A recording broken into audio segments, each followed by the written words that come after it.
dan sehat ya, baik secara fisik maupun secara mental. Dan teman-teman harus tetap semangat karena kita akan mendengarkan video pembahasan yang satu ini.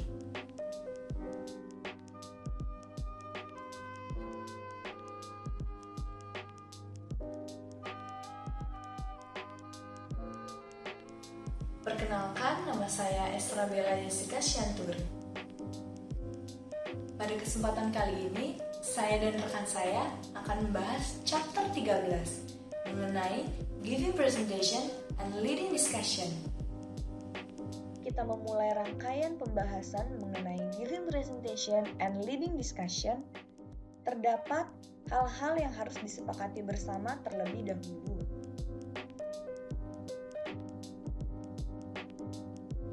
Yang pertama, teman-teman diminta untuk menonton video ini dari awal sampai akhir tanpa melewati bagian tertentu.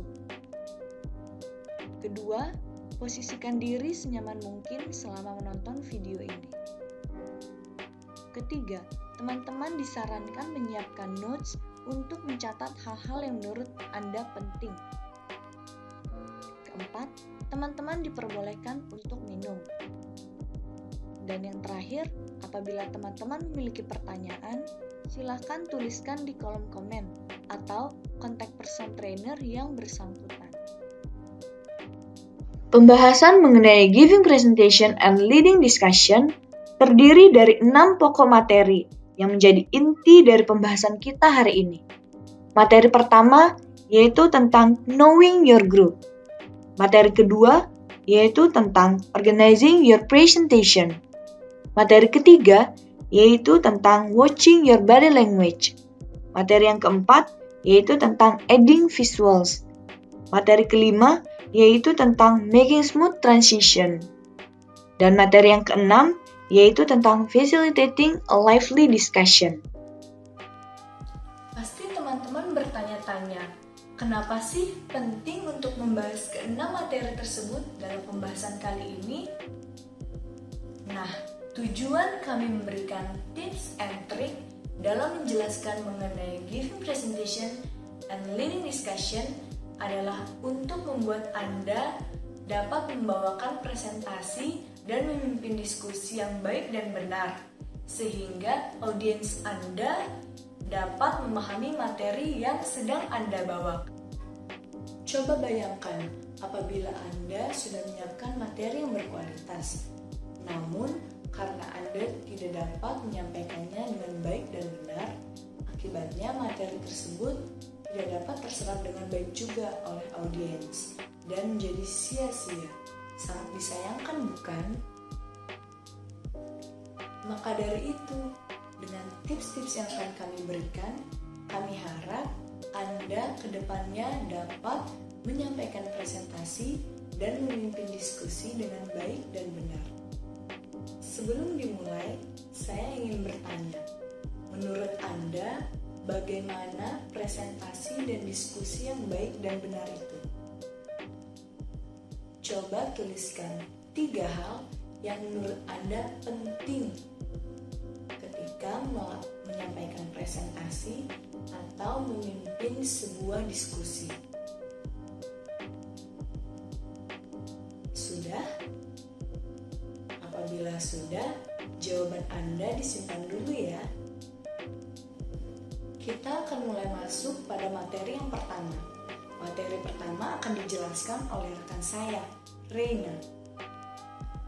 Nah, sambil Anda menyimak materi mengenai Giving Presentation and Leading Discussion nanti, Anda dapat sekalian menyocokkan antara jawaban Anda tadi dengan materi yang akan dibahas. Siapa tahu ada kesamaan antara materi yang akan dibahas dengan jawaban Anda tadi, kan?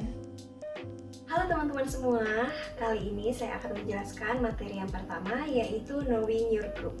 Bagi kebanyakan orang yang berada dalam profesi training maupun yang berada di luar profesi training, kemampuan presentasi yang efektif merupakan tanda dari seorang good trainer.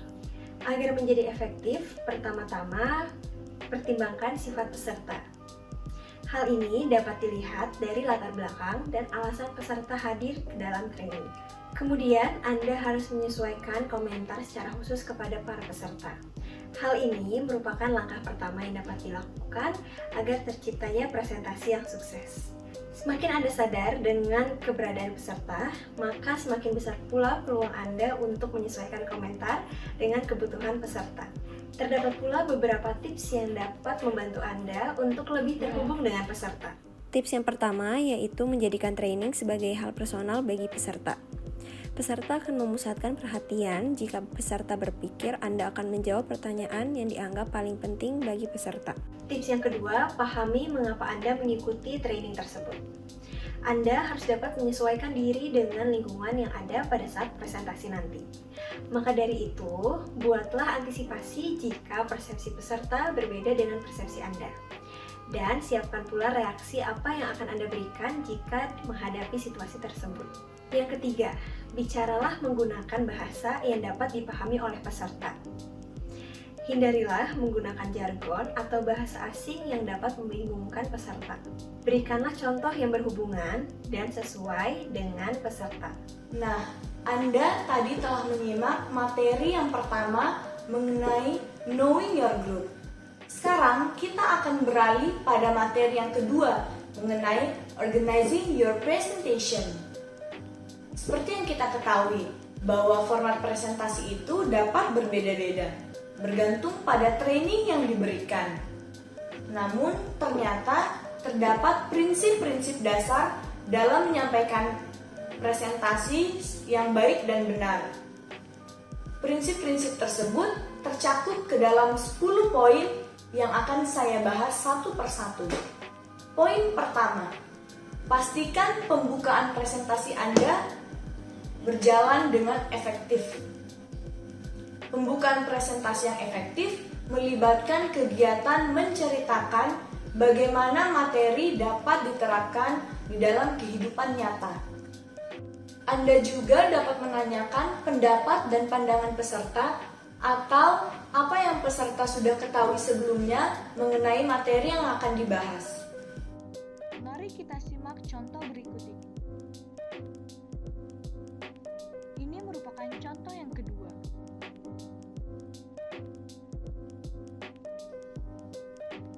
Nah, apa teman-teman tahu apa manfaatnya apabila kita berlatih time management? Dengan kita berlatih time management, kita dapat terlatih untuk disiplin, terhindar dari penumpukan tugas, dan kita dapat menjadi orang yang bertanggung jawab. Poin kedua, buatlah preview atau gambaran umum tentang materi yang akan Anda bahas. Dalam hal ini, buatlah secara singkat, padat, dan jelas preview yang mencakup gambaran keseluruhan materi yang akan Anda sampaikan. Dan sampaikan juga pentingnya materi tersebut bagi para peserta. Sebelum memulai training time management pada hari ini, terlebih dulu saya akan memberikan gambaran umum mengenai hal-hal apa saja yang akan kita bahas pada training kali ini. Secara umum, kita akan membahas 7 topik pembahasan. Topik pertama mengenai definisi waktu. Topik kedua membahas mengenai memahami manajemen waktu. Topik ketiga membahas mengenai sikap pengelola waktu yang baik.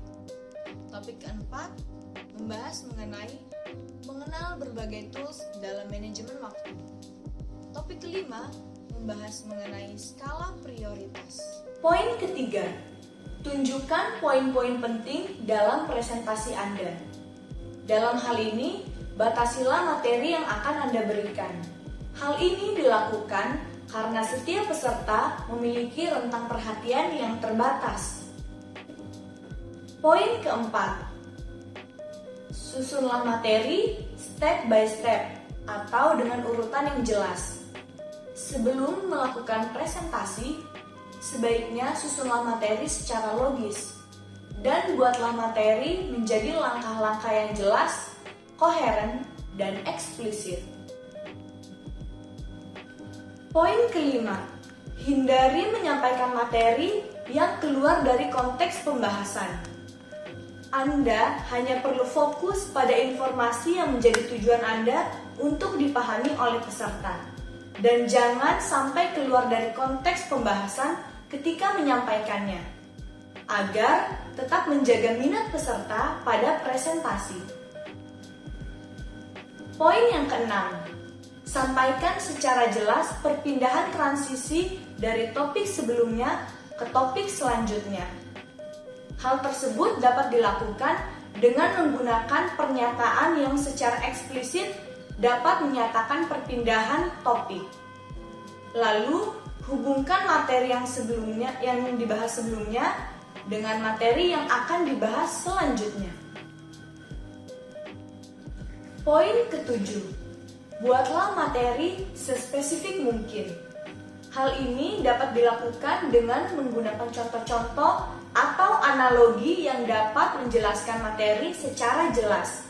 Selain itu, gunakanlah juga contoh-contoh atau analogi yang relate dengan kehidupan, atau contoh-contoh yang relate dengan konteks peserta Anda. Poin ke-8, beri jeda singkat pada waktu tertentu selama presentasi. Hal ini dapat membantu peserta untuk menginternalisasi dan memproses informasi, serta melengkapi catatan mereka. Poin yang ke-9, review materi sesering mungkin dan izinkan peserta merangkum materi. Hal tersebut dapat membantu peserta untuk menyimpan informasi yang telah mereka terima ke dalam ingatan mereka untuk waktu yang lebih lama. Poin ke-10, perkirakan waktu yang dibutuhkan pada setiap bagian presentasi. Dalam hal ini, Anda harus memikirkan dan memperkirakan bagian mana yang dapat diperpanjang dan bagian mana yang dapat dipersingkat saat presentasi. Baik, kita sudah sampai di akhir pembahasan materi mengenai organizing your presentation. Sampai di sini, apa teman-teman masih ingat? Ada berapa poin, prinsip-prinsip dasar dalam menyampaikan presentasi? Oke, apabila teman-teman ada yang sudah lupa, saya akan mereviewnya kembali. Materi selanjutnya yaitu adalah watching your body language. Salah satu hal yang mendasari semua presentasi yaitu body language dan juga ekspresi suara. Kunci dari perilaku nonverbal yang efektif yaitu bagaimana Anda menampilkan diri Anda secara vokal, ekspresi wajah, dan juga body language. Terdapat beberapa tips yang dapat dilakukan untuk meningkatkan keterampilan presentasi Anda. Tips yang pertama yaitu membentuk tingkat kenyamanan Anda dengan kelompok training melalui body language yang natural dan positif. Perhatikan body language yang baik dan sikap tegas saat berbicara dengan peserta. Hindarilah meletakkan tangan Anda di dekat mulut atau wajah, karena gerakan tersebut menunjukkan rasa tidak aman. Kemudian berhati-hatilah terhadap kebiasaan buruk seperti gelisah dan bermain dengan rambut, karena hal ini dapat mengalihkan perhatian peserta. Tips yang kedua, individualize peserta Anda dengan melakukan eye contact dengan para peserta. Cobalah untuk tidak membaca kertas ataupun layar.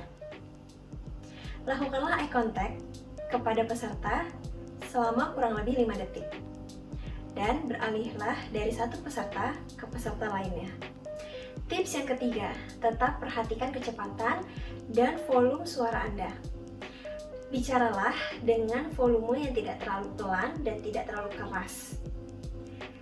Jika dibayangkan dalam skala volume, kisaran 0 tidak terdengar hingga 10 sangat terdengar, maka cobalah untuk mempertahankan volume di kisaran 6 hingga 8.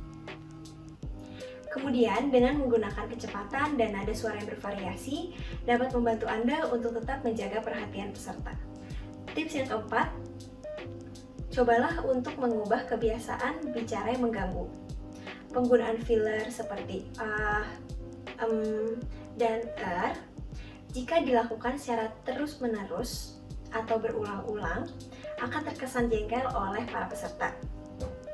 Batuk dan juga cara membersihkan tenggorokan yang secara berlebihan juga dapat mengalihkan perhatian peserta dari Anda.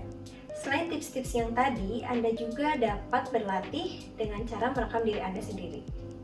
Dengan ini, Anda dapat melihat kebiasaan mengganggu apa yang sebenarnya Anda tidak sadari. Kemudian, meminta bantuan teman untuk berpendapat terkait perilaku bicara dan gaya berpenampilan Anda saat membawakan presentasi. Gimana teman-teman? Masih pada fokus dan semangat gak untuk menyimak pembahasan pada video ini? Oke, kalau teman-teman sudah mulai ada yang ngantuk, bosan, atau udah nggak fokus lagi, stretching dulu yuk. Kita mau main games nih. Nama gamesnya tepuk 1, 2, 3. Gimana cara mainnya? Dengerin ya. Kalau aku bilang tepuk 1, kayak gini. Tepuk 1. Tepuk 2 itu tepuk 2. Hey!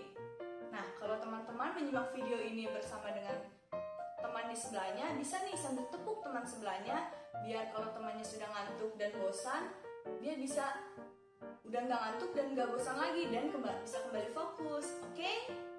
Kita lanjut tepuk 3. Tepuk 3. Ha! Nah, kalau untuk tepuk 3 ini, pastiin teman-teman udah sikat gigi ya. Karena kalau belum, nanti temannya takut kebauan lagi. Oke, kita tes dulu kali ya. Tepuk 1. Tepuk 2. Hey! Tepuk 3. Ha! Gimana? Teman-teman ada yang salah nggak? Apa perlu dites dulu? Apa perlu dites lagi? Kita tes lagi aja kali sekali lagi ya. Tepuk 1. Tepuk 2. Hey! Tepuk 3. Ha! Gimana? Pasti udah hafal lah. Udah dites 2 kali soalnya. Kita langsung mulai ya teman-teman. Tepuk 1, 2. Hey! Tepuk 3, 2, 1. Ha! Hey! Gimana? Ada yang salah nggak teman-teman? Kalau masih ada yang salah, berarti teman-teman belum fokus. Dan teman-teman mungkin masih ngantuk, masih lelah, masih bosan juga. Oke, kita mulai lagi ya. Tepuk 3, 1. Ha! Tepuk 1, 3, 1. Ha! Oke, gitu teman-teman. Gimana? Udah merasa lebih enak gak? Pasti udah gak ngantuk lagi dong. Dan pasti lebih fokus lagi untuk menyimak materi pembahasan yang selanjutnya. Oke, see you. Teman-teman tadi telah menyimak materi ketiga mengenai watching your body language. Sekarang kita akan beralih pada materi yang keempat, mengenai adding visuals. Tujuan utama pemberian visual pada presentasi ialah untuk memberikan catatan atau poin-poin penting kepada peserta presentasi. Visual juga dapat digunakan untuk menciptakan gambaran yang bertahan lama untuk mendukung pesan informasi. Terdapat beberapa cara yang dapat Anda gunakan dalam menyampaikan visual pada presentasi, yaitu dengan menggunakan flip chart, slideshow, dan handout.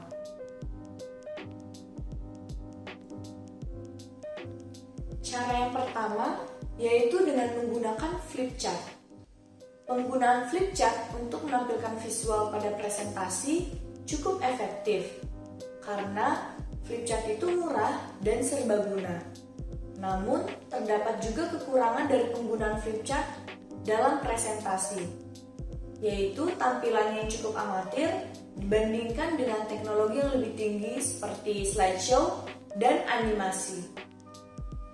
Penggunaan flip chart pada saat presentasi akan lebih efektif apabila Anda setelah melakukan presentasi menempelkan flip chart yang telah Anda gunakan pada dinding-dinding ruangan presentasi.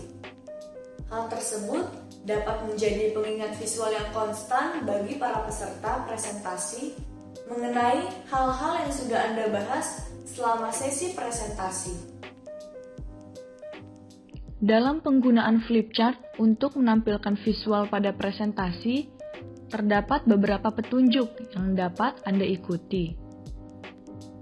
Tips yang pertama, gunakan huruf cetak untuk meningkatkan keterbacaan peserta presentasi. Jangan gunakan tulisan sambung, tulisan miring, ataupun tulisan Latin. Berikut contoh flip chart yang menggunakan huruf cetak, dan yang sebelah kanan flip chart yang menggunakan tulisan sambung. Terlihat kan bedanya? Mana flip chart yang lebih enak untuk dibaca dan mudah dibaca, dan mana flip chart yang sulit untuk dibaca. Tips kedua, batasi jumlah kata yang digunakan pada setiap halaman flip chart. Contohnya sebagai berikut. Terdapat flip chart yang menggunakan poin-poin penting saja. Jadi di dalam flip chart tersebut tiap poin hanya terdiri dari 1-2 kata.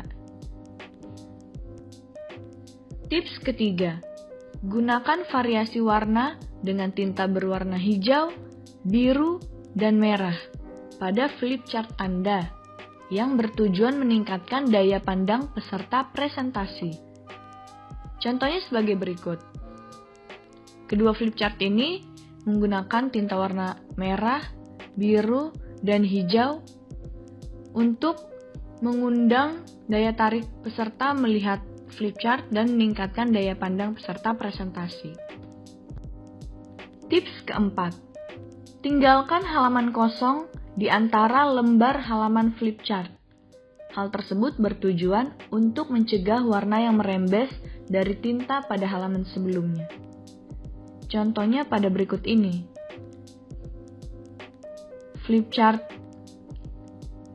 ini menyisakan satu halaman kosong pada setiap di balik flip chart yang ada gambar atau tulisannya.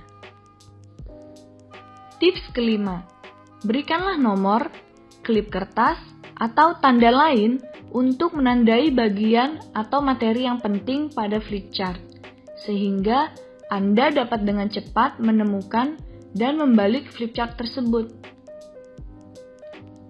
Contohnya berikut ini. Pada flip chart ini, apakah Anda melihat tanda apa yang diberikan untuk menandai bagian yang penting? Ya, betul. Tanda bintang untuk menandai bahwa materi ini adalah materi yang penting untuk dibahas. Tips keenam, bangun rasa ingin tahu peserta presentasi dengan menempelkan semua flip chart yang telah Anda gunakan di sepanjang dinding atau papan tulis yang ada di ruangan presentasi. Contohnya sebagai berikut. Setelah Anda selesai mempresentasikan apa yang ada di flip chart Anda boleh menempelkan flip chart tersebut pada dinding-dinding ruangan atau pada papan tulis yang Anda gunakan. Sehingga peserta dapat melihat kembali materi yang telah Anda bahas. Cara yang kedua yaitu dengan menggunakan slideshow. Penggunaan slideshow sangat umum dan cukup efektif, terutama untuk menampilkan presentasi di depan banyak orang. Kunci utama penggunaan slideshow agar efektif digunakan ialah isi dari slideshow harus jelas, ringkas, dan mudah dibaca oleh peserta presentasi. Saya akan memberikan beberapa tips penting yang dapat Anda ikuti saat akan menyampaikan presentasi dengan menggunakan slideshow. Tips yang pertama, berikanlah header atau judul pada setiap slide agar presentasi Anda menjadi lebih teratur. Contohnya seperti ini. Pada slide ini, judul atau header-nya berada pada bagian paling atas dan tulisannya lebih besar daripada isi materinya. Pada contoh berikut ini, judulnya adalah manfaat time management. Poin yang kedua, batasi materi dengan satu ide per slide-nya. Contohnya seperti ini. Pada slide ini, membahas mengenai skala prioritas, dan isinya pun hanya mencakup mengenai skala prioritas. Tidak ada ide lain di dalam satu slide ini. Tips yang ketiga, tetap berikan space kosong pada slide. Tips keempat, gunakan aturan 6x6 yang berarti tidak lebih dari 6 baris pada setiap slide dan setiap baris tidak boleh berisi lebih dari 6 kata per baris. Contohnya seperti ini. Pada slide ini membahas mengenai tips manajemen waktu yang baik dan isi materinya mencakup 5 poin atau 5 baris yang setiap baris atau setiap poinnya terdiri dari tidak lebih dari 6 kata.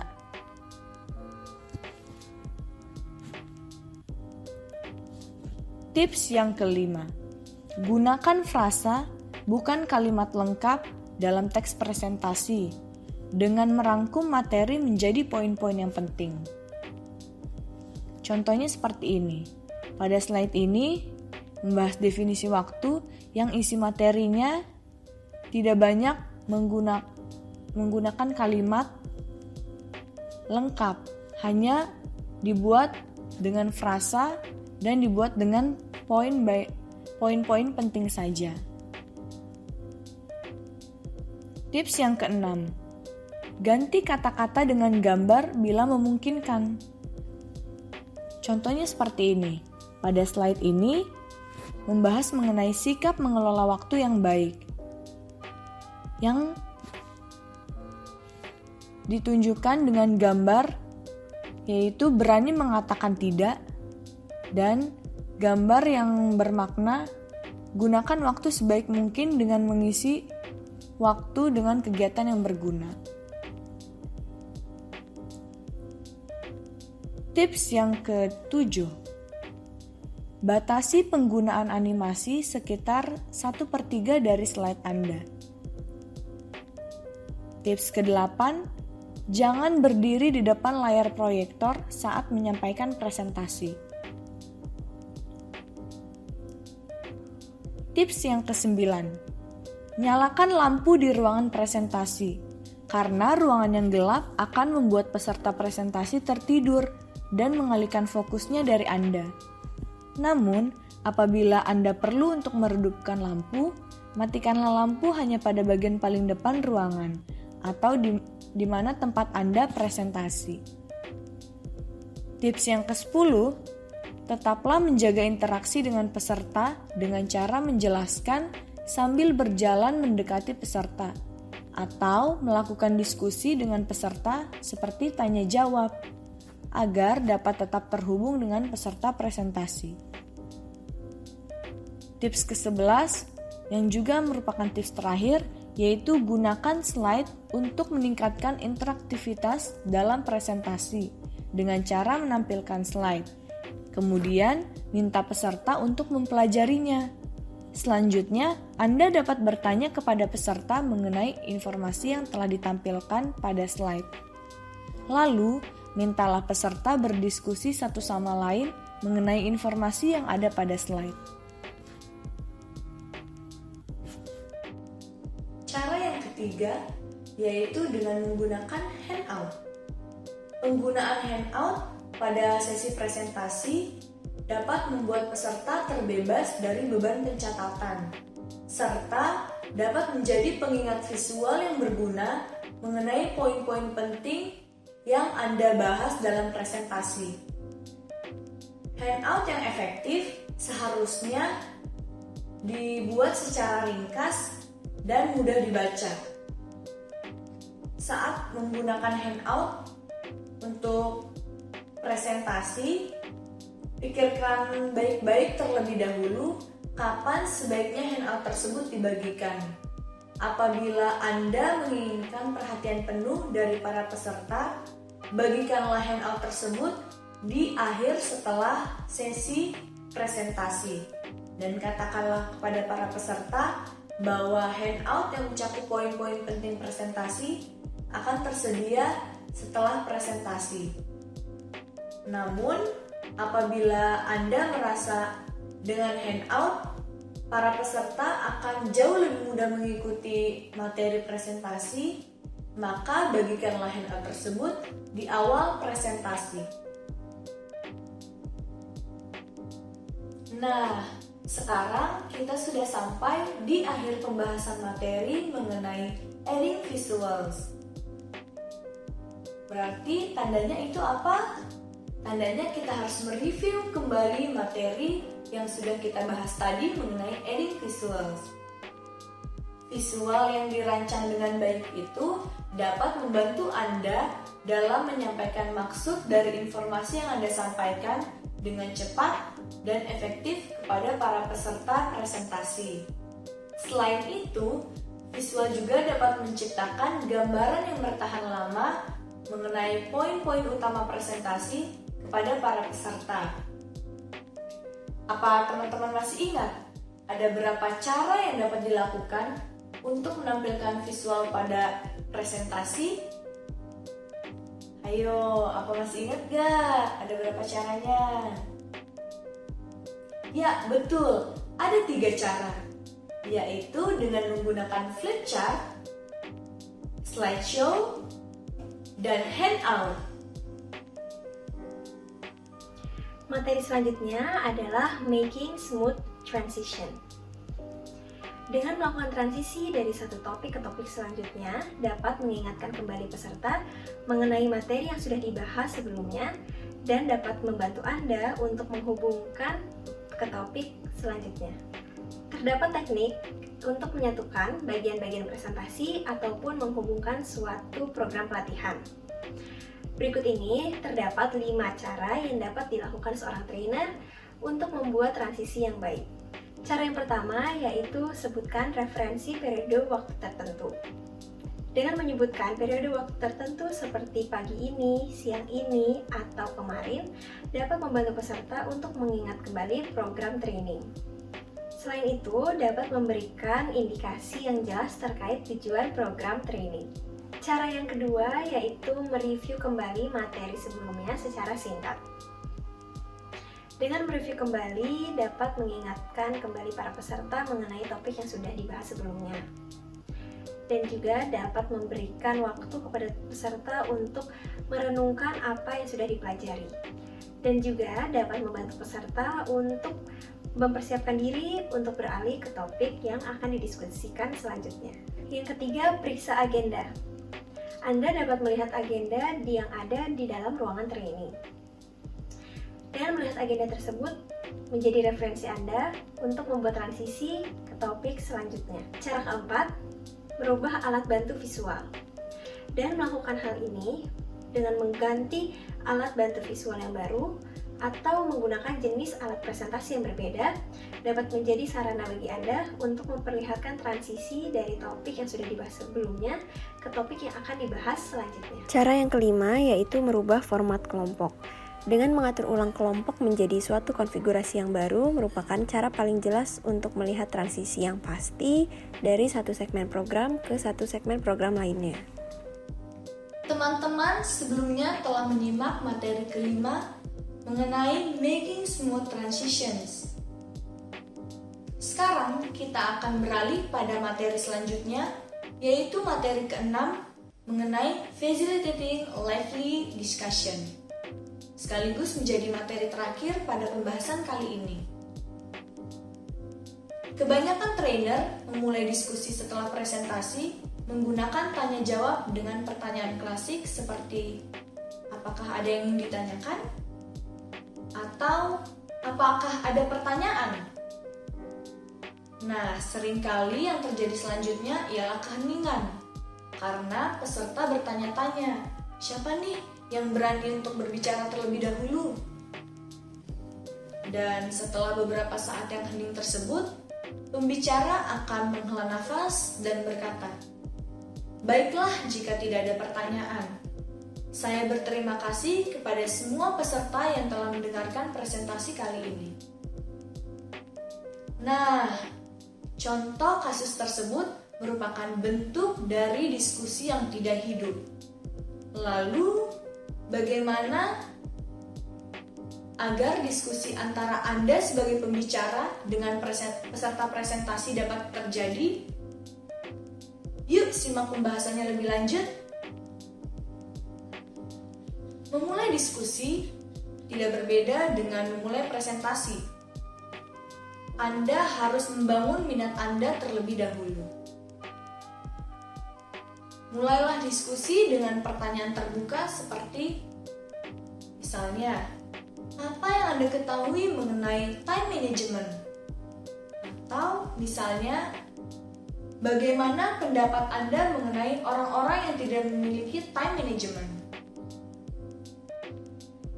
Untuk menarik partisipasi peserta diskusi, ada beberapa metode yang dapat digunakan setelah menyampaikan topik diskusi, yaitu dengan metode diskusi terbuka, response card, bisa dengan menggunakan metode polling, diskusi dalam subkelompok, metode partners, metode go-arounds, games, metode panels, metode fishbowls, dan dengan metode mengganti pembicara yang sudah berbicara dengan memanggil pembicara berikutnya. Cara yang kelima yaitu merubah format kelompok. Dengan mengatur ulang kelompok menjadi suatu konfigurasi yang baru merupakan cara paling jelas untuk melihat transisi yang pasti dari satu segmen program ke satu segmen program lainnya. Nah teman-teman, gimana? Menarik bukan pembahasan materi chapter 13 kali ini? Diharapkan materi ini dapat membantu teman-teman dan dapat diterapkan juga ketika teman-teman melakukan presentasi. Terima kasih sudah menonton video ini sampai akhir ya. Sampai bertemu di lain kesempatan. Terima kasih.